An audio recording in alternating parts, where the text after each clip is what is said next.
20 years, we take pride in, and we fought in the American Revolution. Our ancestors, we take pride in everything about being American, and not that we think we're that great, but we are one of the few nations in the world where you're allowed to talk how I'm talking right now. I could get you locked up anywhere else in the world.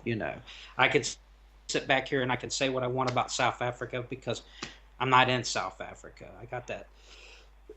I got the pleasure of freedom and freedom of speech.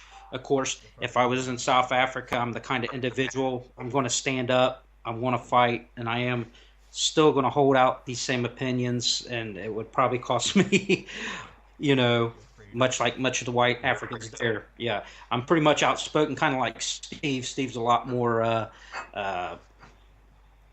versatile and good at speaking than I am, but I am much like him. I definitely believe in the coming of a Boer republic, an Africana nation amongst itself, as in land granted to them.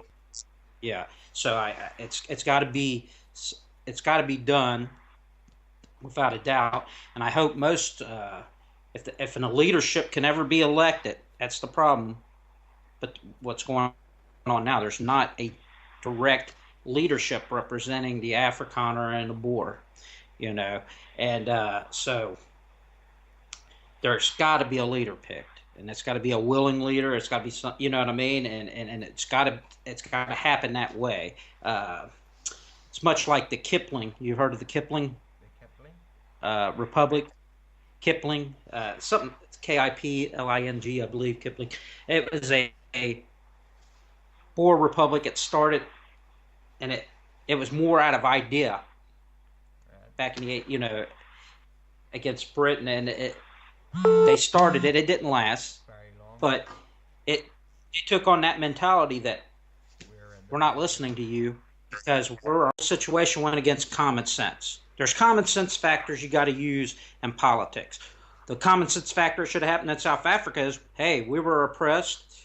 We had laws against us, so we're not going to make the same mistake that happened in the previously. We're going to make everything fair for everyone. We're going to do everything that's fair for everyone. We're not going to have laws that are based against race. We're going to have to the fittest, the best person for the job is going to get it. It don't matter what color you are. So the B laws are a total failure. It's one of the biggest reasons why South Africa's fallen. We were headed in the same kind of a direction here in America with stupidity in politics that we were failing. We were failing worldwide. We were an embarrassment worldwide. And now we got a strong guy in there. And people were kept telling me, Donald Trump ain't going to win. I knew without a shadow of a doubt that Donald Trump was going to win, and I won a lot of money betting against people that Donald Trump was going to win that election because I knew he would.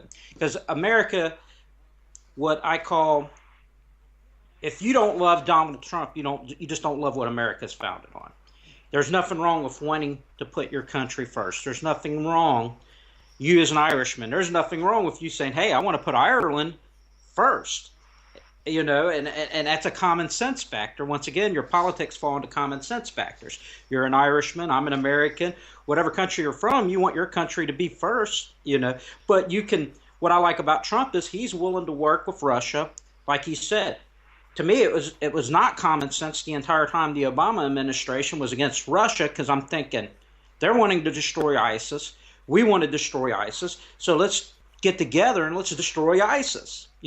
There's nothing good to come out of being an enemy of Russia. There's nothing good at being at ends with Russia, not for us and not for the world.